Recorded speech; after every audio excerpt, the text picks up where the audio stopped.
Assalamualaikum warahmatullahi wabarakatuh. Halo teman-teman semuanya. Bagaimana kabarnya? Semoga Anda sehat. Salam sukses untuk kita semuanya. Pada kesempatan hari ini, perkenalkan saya Muhammad Nur Ahsin akan menjelaskan sedikit materi tentang pers dan kebebasan pers. Jadi, eh, secara umum memang ini bagian dari jurnalistik. Oke, kita tahu bahwa pers, secara etimologis kata pers itu bahasa Belanda, sedangkan press itu Inggris dan presse itu Prancis. Berasal dari bahasa Latin. Presser dari kata primer yang berarti tekan atau cetak. Kemudian, definisi terminologisnya ialah media massa cetak. Dalam bahasa Belanda ialah gedrukten atau drukpers. Dalam bahasa Inggris printed media atau printing. Kemudian Umar Seno Aji, pers dalam arti sempit mengandung makna penyiaran pikiran atau gagasan atau berita dengan jalan kata tertulis. Jadi pers dalam arti luas adalah semua media atau mass communication yang memancarkan pikiran dan perasaan seseorang, baik dengan kata-kata tertulis maupun kata lisan. Ini adalah hakikat pers. Lanjut. Kemudian El Taufik menjelaskan pers terbagi dua, yaitu pers dalam arti sempit. Contohnya surat kabar, ada koran, majalah, tabloid, dan buletin. Jadi pers terbatas pada media cetak. Kemudian pers dalam arti luas mencakup semua media massa termasuk juga radio, televisi, film, dan internet. Kemudian Wiener pengertian pers sebagai wartawan media atau media cetak, publisitas, peliputan berita, mesin cetak, naik cetak. Kemudian Alexor pengertian pers sebagai media cetak yang mengandung penyiaran fakta. Nah, ini fakta ya, bukan opini. Kemudian pikiran ataupun gagasan dengan kata-kata tertulis. Jadi ini penjelasan dari pers. Kita lanjut. Jadi menurut ilmu komunikasi, jadi pers memiliki arti usaha percetakan atau penerbitan. Kemudian usaha pengumpulan dan penyiaran berita. Ada juga penyiaran berita melalui surat kabar, majalah, radio, dan televisi. Orang-orang yang bergerak dalam penyiaran. Sedangkan yang kelima, penjelasan ilmu pers adalah media penyiaran berita yakni surat kabar, majalah, radio, dan televisi.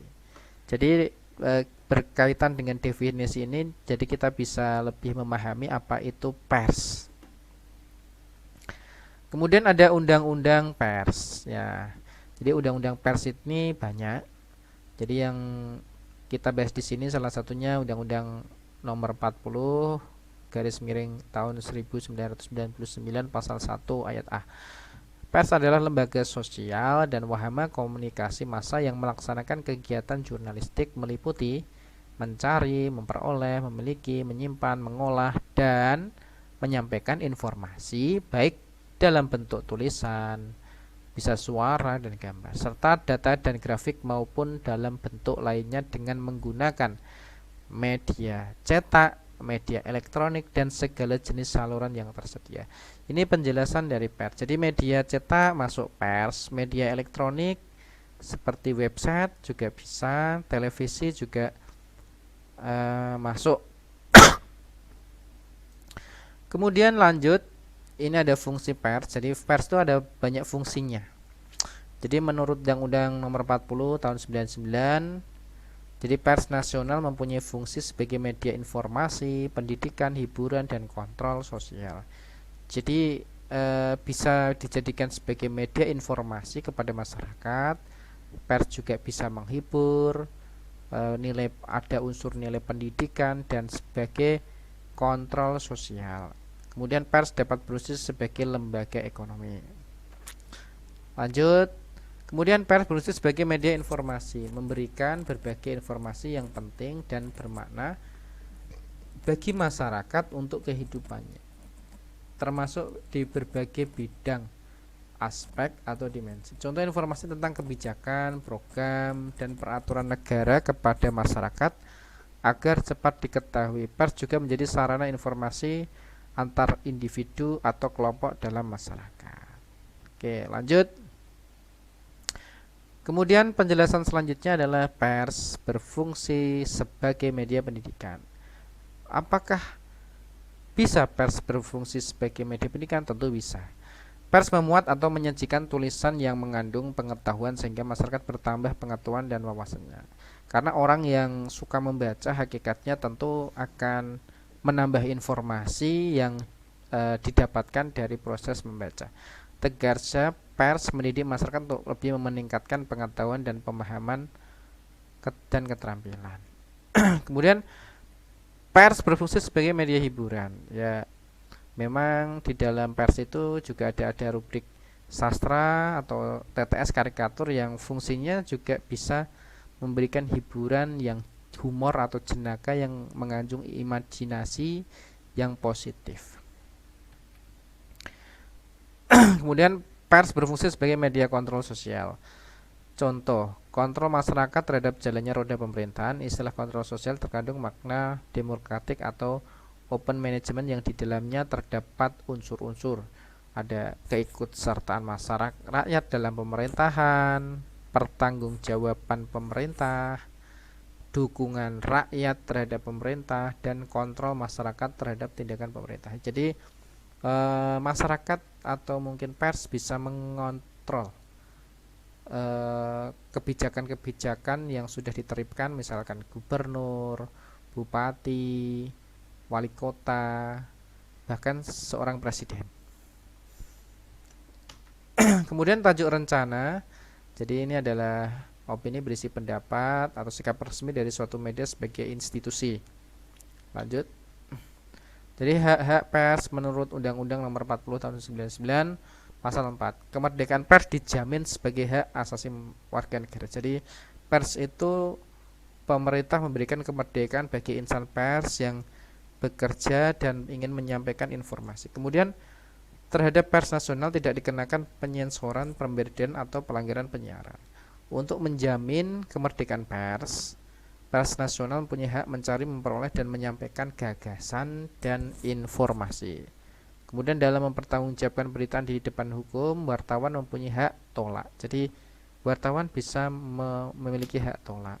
Kemudian peranan pers, nah ini bisa kita lihat terkait dengan hak masyarakat, nilai demokrasi, mendapatkan atau mengembangkan pendapat umum berdasarkan informasi yang tepat, melakukan pengawasan dan memperjuangkan keadilan dan kebenaran. Ini contoh asas dan misi pers. Jadi kemerdekaan pers adalah salah satu wujud kedaulatan rakyat. Ada misinya ikut mencerdaskan masyarakat, menegakkan keadilan dan memberantas kebatilan. Nah, kemudian tujuan pelaksanaan fungsi kontrol pers. Nah, ini ada kenapa sih butuh dikontrol? Nah, gitu ya. Jadi menjaga agar undang yang dibuat oleh wakil rakyat dijalankan dengan baik oleh semua pihak. Melindungi hak manusia, kepentingan masyarakat, menjaga roda pemerintahan, dan yang terakhir menjaga agar penggunaan budget negara sesuai sasaran. Ini ada Dewan Pers, kode etik jurnalistik ya ini ya. Ada etik, jurnalistik, dan kode etik. Jadi etik itu, kode itu sistem pengaturan-pengaturan. Sedangkan etik norma perilaku yang dikategorikan etis apabila perbuatan tersebut sesuai dengan aturan yang berlaku.